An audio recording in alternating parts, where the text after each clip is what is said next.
Hey guys, welcome back. I do have an update today. I've been while here. I had a coworker over. I wasn't filming while working, so let me show you what got done.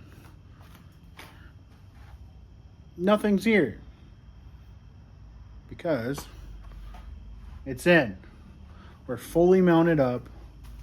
Engine mounts, headers are on, both sides. Engine's on. As you can see the light coming through. Trans is mounted. I've got the AR5 from the Slingshot mounted up, clutch on. I got clutch lines. I got the bleeder, another clutch line down there. I did pinch the line. I don't think it's damaged all the way through. We'll find out at startup, but in any case, I can fix that hopefully without taking the trans off. Everything's good, real good. And the only other thing I really did is I had to cut the tunnel a little bit to get the trans to come through. It is sitting a little bit higher with the mount because it's touching right there, but I let it self-clearance a little bit.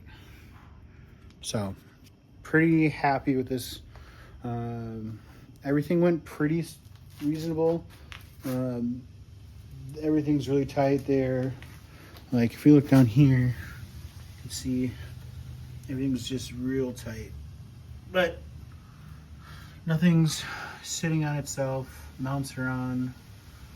I do need to get the steering shaft in. I do have one, a solid one, and that'll clearance. I just need to go in and then wiggle itself on.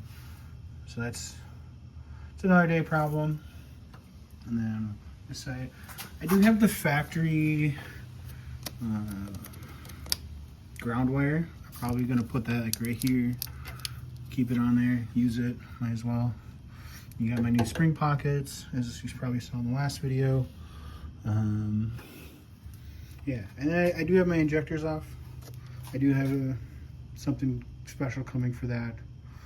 So pretty good. So next steps, I'm gonna do a 2-inch hole saw right there and run all of my wiring out this way and just go on the engine, get the engine wired up, and then we should be pretty good to go from there. I'm a mess. It's a lot of work to do that, and I'm pretty proud of it. And thanks to my coworker. So short video, but it is what it is. I wanted to get it out there because this is awesome. So peace out. Have a good night. Thanks for watching.